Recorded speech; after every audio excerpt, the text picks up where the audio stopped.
Oi pessoal, tudo bem? Estamos aqui para apresentar algumas aplicações práticas do cálculo diferencial integral no cotidiano de um engenheiro. A iniciativa para esse vídeo foi uma atividade proposta pela professora Carla Adriana como pré-requisito parcial para aprovação da disciplina Tópicos Integradores 1 para Engenharias Elétrica e Mecânica do Centro Universitário Maurício de Nassau nas Graças. Nessa nossa apresentação do seminário, abordaremos os conceitos de cálculo integral e diferencial envolvidos nos controladores P e D, além de relembrar um problema real que exigiu a aplicação direta dos conceitos de cálculo integral e foi apresentado à nossa turma como desafio em uma disciplina anterior. Por fim, finalizaremos nossa apresentação reforçando a ideia que ferramentas, mesmo teóricas, são importantes para resolver problemas. No caso particular da aplicação do cálculo nas engenharias, essa ideia é relativamente óbvia. Vários conceitos posteriores, como por exemplo eletromagnetismo, dinâmica dos fluidos, termodinâmica, entre outros, dependem de uma boa base em cálculo. Além disso, como mencionamos, a aplicação direta dos conceitos pode ser uma ferramenta extremamente útil na resolução de problemas cotidianos de um engenheiro controlador PID digital. Onde esse controlador PID ele pode ser utilizado?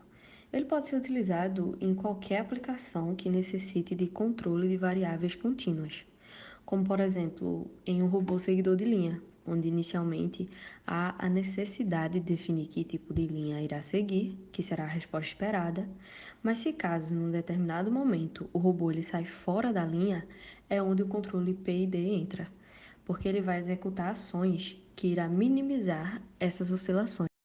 O controlador também pode ser utilizado em processos industriais de tratamento térmico e fornos. Também pode ser utilizado no setor científico, onde precisão e confiabilidade são essenciais para a qualidade de uma aplicação de controle. Mas afinal, o que é o PID?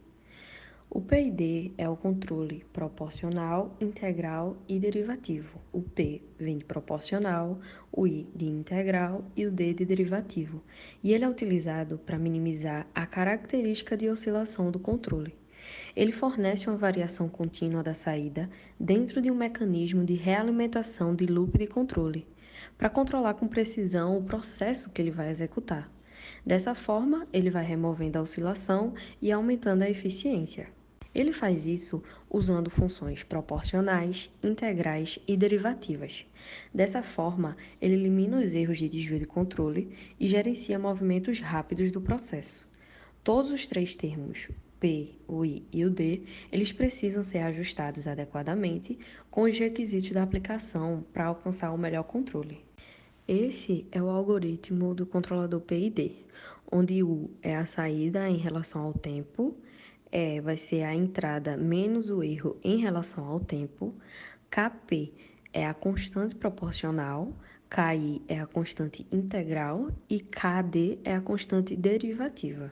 O cálculo do controlador PID envolve três parâmetros: proporcional, integral e derivativo.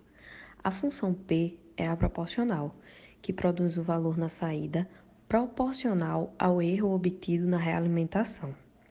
A função I é a integral, que soma todos os erros instantâneos e a somatória é multiplicada pela constante Ki.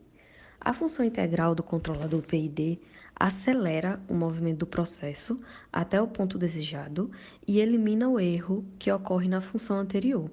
Como a função soma dados instantâneos, o resultado do processo pode ultrapassar o ponto desejado. Essa consequência se chama overshoot. Já a função D é a função derivativa, que ela retarda a taxa de variação de saída do controlador. Essa função diminui o overshoot da função anterior e melhora a estabilidade do controlador. Por outro lado, a função derivativa causa um retardo na resposta e é muito suscetível a ruídos. Um outro exemplo da importância do cálculo integral e diferencial como fundamento teórico na formação de um engenheiro vem de um desafio proposto pelo professor Elias Arcanjo no semestre passado. Vamos chamar esse exemplo de aplicação genérica, uma vez que não é necessariamente uma aplicação, mas sim um emprego direto de conceitos do cálculo integral. No ambiente de trabalho de um aluno aqui da Nassau surgiu um problema. Como determinar o volume V contido em um galpão semicilíndrico de comprimento L e altura R em função da altura H do conteúdo dentro do galpão. O colega procurou o professor Elias Arcanjo para ajudá-lo a resolver esse problema e, após ter resolvido o problema com o aluno, o professor achou o caso interessante e propôs esse desafio para a nossa turma. A resolução requer a utilização de conceitos de outras disciplinas, como a geometria analítica, além da utilização de algumas técnicas de integração, como a substituição trigonométrica e a utilização de fórmulas de recorrência. Partindo da equação da circunferência, integramos seus parâmetros e chegamos à função que tem que ser integrada. Após a resolução dessa integral, chegamos a uma função do volume que somente necessita do raio do silo, da altura do conteúdo dentro do silo e do comprimento deste para obtermos o volume. Casos semelhantes a essa aplicação direta aqui descrita podem perfeitamente surgir durante a carreira profissional de um engenheiro. O cálculo pode ser entendido como uma ferramenta capaz de propiciar o entendimento de taxas de variação. Atribui-se uma parcela significativa do desenvolvimento do cálculo a Sir Isaac Newton e Gottfried Leibniz. Tanto Newton como Leibniz promoveram o avanço teórico dessa disciplina, cada um a seu modo, por perceberem a necessidade de ferramentas para lidar com problemas geométricos e físicos. Um bom entendimento e habilidade em cálculo diferencial e integral é essencial na formação do engenheiro, pois possibilita a compreensão de outros tópicos necessários ao bom desempenho profissional e torna-se uma ferramenta teórica poderosíssima na resolução de problemas analíticos. Nesse seminário, demonstramos como o entendimento do cálculo leva a uma compreensão mais ampla da ação de controladores P&D, bem como pode ser uma ferramenta extremamente útil no cotidiano de engenheiros.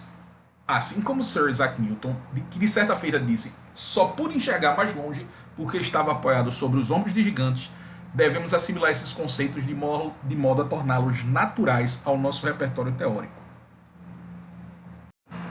Para enfatizar a necessidade de engenheiros terem um repertório teórico amplo, principalmente em uma disciplina tão pivotal para o curso, gostaríamos de finalizar com uma citação do psicólogo Abraham Maslow, que, embora não tenha nada a ver com cálculo, descreve muito bem vieses cognitivos que acarretam hiperdependência de ferramentas com as quais alguém já está familiarizado, inviabilizando a resolução de problemas por métodos mais eficientes.